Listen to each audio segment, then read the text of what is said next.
আসসালামু আলাইকুম। আমি আজকে সাজানো বসা ভাতের রেসিপিটি নিয়ে চলে আসছি। আশা করি আমার এই সাজানো বসা ভাতের রেসিপিটি আপনাদের ভালো লাগবে।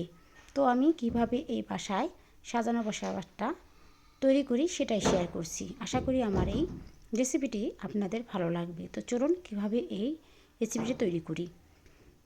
এখানে নিয়েছি আমি নাজির চাল, আপনারা চাইলে এখানে সিদ্ধ চাল যে কোনো ভাতের চাল নিতে পারেন। আর নিয়েছি দারচিনি, এলাচ, লবঙ্গ, কাঁচামরিচ আর 2 চামচ আদা রসুনের পেস্ট, আর দিয়ে দিচ্ছি লবণ। লবণটা অবশ্যই স্বাদ মতো নিতে হবে। তো 2 চামচ নিয়ে নিলাম। তো এখন নিব সাদা তেল। তো তেলটা আপনারা বেশি কম খেতে পারেন সেভাবে নেবেন। তো আমি সাদা তেলটা অল্পই নিলাম, যেহেতু তেলটা আমি বেশি খেতে চাই না। আর এখন সবগুলো মেখে নিয়েছি। মেখে নেওয়া হয়ে গেছে। এখন দিয়ে দিব আলু কুচি। নতুন আলুটা আমি এভাবে কুচি নিয়েছি, আর নিয়েছি পেঁয়াজ কুচি। তো সেগুলো দিয়ে দিলাম। তো এভাবে রান্না আমার মা চাচিরা করতো, আমি দেখতাম। তো ভাবলাম আজকে শেয়ার করি, আমার মতো আপনাদের হয়তো ভালো লাগবে। তো মেখে নিয়েছি। এখন আমি পানি দিয়ে দিলাম। পানি দিয়ে নেড়ে চেড়ে নিয়েছি। অবশ্যই মেপে পানিটা দিবেন।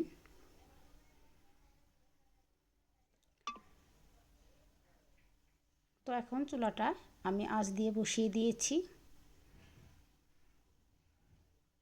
তো সব কিছু সাজিয়ে সজিয়ে দিয়েছি, তার জন্য বললাম সাজানো ভাত। আর আমরা এখানে বলি বসা ভাত, যে যেটাই বলুন না কেন। আর এইটা আপনারা চাইলে এখানে খুদে চাল দিয়েও এই বসা ভাতটা খেতে পারেন। তো আমি এখন নেড়ে চেড়ে দিচ্ছি। নেড়ে চেড়ে নিয়েছি আর দিয়ে দিলাম পেঁয়াজকুলিগুলো দিয়ে দিলাম কুচি করে কেটে। পেঁয়াজকুলি দিয়ে এখন নেড়ে চেড়ে নিচ্ছি। আর এটা যেহেতু নাজির চাল, বেশিক্ষণ চুলায় রাখার প্রয়োজন নেই। তো খুব সহজেই এভাবে রান্না করা যায়, তো সেটাই শেয়ার করলাম, হয়তো আপনাদের কোনো কাজে লাগতে পারে।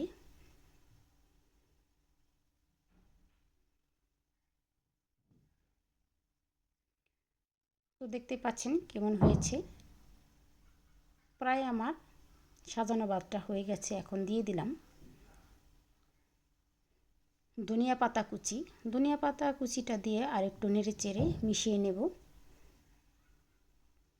এভাবে বাসায় আপনারা রান্না করে খেয়ে দেখবেন, খুবই মজা হয়। আর তাছাড়া খুব সিম্পলভাবে আজকে আমি এই সাজানো বসা ভাতটা রান্না করেছি। তো আমার রান্নাটা হয়ে গেছে, এখন আমি রেস্টে রেখে দিয়েছি। আর এদিকে আমি কিছু ভর্তা তৈরি করব। তো কালিজিরাটা আমি ভেজে নিলাম, আর এখানে ধনিয়া পাতা, রসুন, পেঁয়াজ আর মরিচটা ভেজে নিচ্ছি তেল দিয়ে।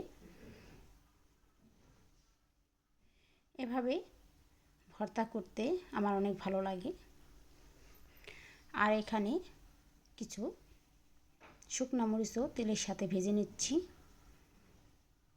রসুন মরিচ করব। আর এখানে নিয়েছি ছোট ছোট চিংড়ি মাছ। চিংড়ি মাছটা শুটকি।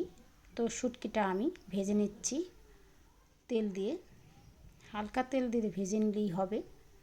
তো অবশ্যই ধুয়ে তারপর শুটকি মাছটা ভেজে নেবেন, তাহলে পরে আর ধোয়ার প্রয়োজন নেই।